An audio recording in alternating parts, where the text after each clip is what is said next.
आपको बता दें कि बलूचिस्तान के अंदर अगर मैं बात करूँ तो बलूचिस्तान का ये दावा है कि उन्होंने 85% जो रीजन है उस पर अपना कंट्रोल कर लिया है, यानी कि वहाँ पर पाकिस्तान की आर्मी नहीं बैठ रही है चेक पोस्ट पे, वो बैठ रहे हैं, वो लोगों को चेक कर रहे हैं, पूरी बैरिकेडिंग ब्लॉकेट कर दिया है। अगर पंजाब पाकिस्तान से कोई आता है जहाँ से मूलतः पाकिस्तान की पूरी आर्मी है तो वो उसको काउंटर करते हैं। और यहाँ पर कहा जा रहा है कि 85% जो रीजन है उस पर उन्होंने कब्जा कर लिया है। वो कह रहे हैं कि बस साल भर दे दीजिए, उसके बाद जो बचा हुआ क्वेटा का पूरा रीजन है उस पर भी हम कब्जा कर लेंगे और उसके बाद हम अपना अलग मुल्क यानी कि पाकिस्तान के टुकड़े होंगे, बलूचिस्तान आज़ाद होगा। और अभी से वो आज़ादी की क्या बात कर रहे हैं ज़रा ये भी आपको बता दूँ। उन्होंने अपनी करेंसी का भी ऐलान कर दिया, उन्होंने अपना झंडा तो पहले से ही ऐलान किया हुआ था, उन्होंने अपनी करेंसी का भी ऐलान कर दिया है। बलूची फालूस उन्होंने अपनी नई करेंसी जारी कर दी है। राष्ट्रगान जो है उसका या चुके नाम से उन्होंने अपना राष्ट्रगान भी शुरू कर दिया है। चौकियों पर उन्होंने अपने ही बलूचिस्तान लिबरेशन आर्मी के फौजी बुलाने की बात कर दी है, बैठाने की बात कर दी है। तो अब ज़रा देख के देखिए कि अगर बलूचिस्तान का ये दावा जो है वो वाकई में उसकी हकीकत को अगर सत्यापित करें, अगर इस तरह के हालात हैं तो फिर पाकिस्तान के टुकड़े होने से कोई नहीं रोक सकता। फ़र्ज़ कीजिए बलूचिस्तान वाकई में ये जो दावे कर रहा है वो सही है, उसका एक होल्ड है, वो एक टफ कंपटीशन दे रहा है, पाकिस्तान की आर्मी की वजीयत करा रहा है, उनको किस तरह से वो घुसने नहीं देता है, उनकी फ़ौज की वर्दियाँ टांग देता है, खदेड़ कर मारता है, ये पूरी दुनिया ने देखा भी है। इस तरह की तस्वीरें भी रिलीज़ हुई हैं। मुनीर के लिए एक बड़ा सरदर्द है, वो बलूच से बातचीत करने को राज़ी नहीं। मुनीर का एटीट्यूड हमेशा रहा है, जबकि वहाँ के पत्रकार भी कहते हैं कि भाई अगर आपको पाकिस्तान के टुकड़े होने से रोकना है तो ताकत नहीं अपने ही लोगों पे लगा सकते, आप बातचीत करिए, सुलझाइए, क्या कुछ बेस्ट हो सकता है ये सोचिए। लेकिन मुनीर अपनी फौज की ताकत में एक अलग ही दुनिया में जी रहा है। तो मुनीर पहले कहता था 1500 लोगों की फौज है, हमारा क्या बिगाड़ लेगी। अब जरा सोच के देखिए बलूचिस्तान ने क्या कुछ कर दिया है, पाकिस्तान की आर्मी को कैसे खदेड़ के मारा है। जाफराबाद एक्सप्रेस हो, कई धमाके हों, पाकिस्तान की फौज पर हमला हो, उनके जिसे कहते हैं जो पूरा कॉन्वॉय जा रहा होता है उन पर अटैक करना हो।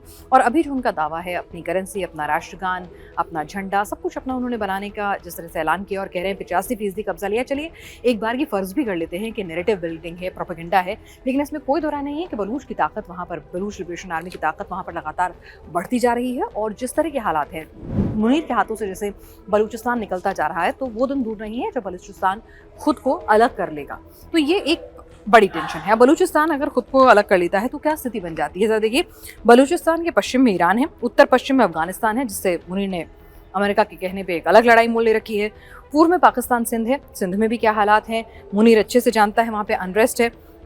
और फिर उसके बाद भारत आता है। तो ज़रा सोच के देखिए अगर वाकई में बलूचिस्तान आज़ाद हो जाता है तो भारत का पड़ोसी मुल्क बन जाएगा, तो पाकिस्तान के लिए और टेंशन हाई है। वो भी ऑपरेशन सिंदूर के पॉज होने से ही घबराया हुआ है, पैनिक मोड के अंदर है। तो यहाँ पर इंडस वाटर ट्रीटी अबेंस में है, यानी कि वहाँ पर उसको पानी के लाले पड़ रहे थे, वो अपने जनता के बीच में अनरेस्ट देखा।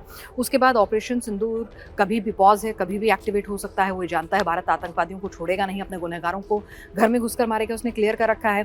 3 दिन तक तो वो लड़ाई सस्टेन कर नहीं पाया था, तो इसको सब कुछ पता चल गया उसके चीनी हथियारों की पूल। तो मुनीर की टेंशन हिंदुस्तान से भी है।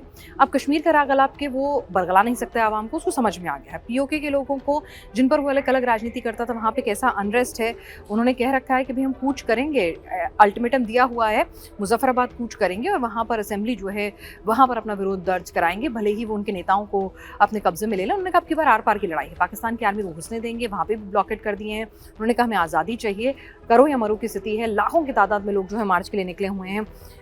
मुनीर की सेना जो है वो किस तरह से वहाँ पर अतिरिक्त रेंजर्स, अतिरिक्त फोर्स बुलाने की वहाँ का जो एडमिनिस्ट्रेशन है वो बात कर रहा है। तो दमनकारी नीति पीओके में भी अपनाई हुई है, वहाँ से भी अनरेस्ट की आवाज़ें आ रही हैं।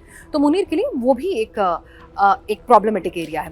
तो केपी प्रोविंस अलग ही है, इमरान के समर्थक अलग ही हैं। तो मुनीर इस वक्त अपने घर के अंदर ही कितना बुरी तरह से फंस गया है, आपको ये समझ में आ रहा होगा। अब दूसरी आफत क्या है? दूसरी आफत है ईरान। जी हाँ, कैसे, वो मैं आपको बताती हूँ कि पाकिस्तान लगातार मुनीर जो है और शरीफ अपने आप को पूरी दुनिया के सामने ये दिखाने की कोशिश कर रहे थे कि भाई हमने, देखिए हमने क्या करा दिया, हमने पीस डील करा दी, हम ही हैं वो दुनिया में सबसे ताकतवर मुल्क। अंतर्राष्ट्रीय पटल पर खूब वाहवाही बटोरने की कोशिश थी और वाहवाही से ज़्यादा अपनी इमेज सुधारने की। भाई टेरर मुल्क जो है वो पीस टॉक्स करा रहा है, सबको हास्यास्पद लग रहा था कि जिसकी खुद की औकात नहीं है, जो अमेरिका के सामने भीख मांगता है, जो सऊदी के सामने भीख मांगता है, आखिर वो कैसे पीस टॉक में एक मीडिएटर हो सकता है। भाई लोगों ने ये भी कहा कि बस फाइल आदान प्रदान करने का काम है, मीडिएटर तो वो होता है ना जो एक रुतबा रखे, एक हैसियत रखे, उसकी बात दोनों पक्ष माने। वो तो गुलाम है अमेरिका का, तो उसकी बात कैसे पक्ष मानेंगे। तो पहले से ही उसकी पीस टॉक जो है वो सवालों के घेरे में थी। लेकिन कतर और बाकी मुल्क जब आए तो लगा कि भाई ठीक है, इसको सपोर्ट मिल रहा है, चलिए ठीक है, अमेरिका का एक तरह से डर्टी जॉब करने के लिए जाना जाता है तो अमेरिका उसके साथ कंफर्टेबल है, तो वाहवाही बटोर लेने दीजिए। पाकिस्तान को उम्मीद थी कर्ज में दबा हुआ हूँ, ये अगर पीस टॉक करवा दिया तो कुछ पैसा, कुछ फंड मेरे लिए भी रिलीज हो जाएगा। अब पाकिस्तान की पीस टॉक कैसे फेल हो गई ये पूरी दुनिया ने देखा। स्विट्जरलैंड में शरीफ को खुद ही नहीं पता था कि ईरान की तरफ से डेलीगेशन जो है वो क्या करने वाला है, किस तरह से अमेरिका के वाइस प्रेसिडेंट जेडी वांस को हाथ ना मिलाकर, फोटो ना खिंचाकर बेइज्जत करने वाला है।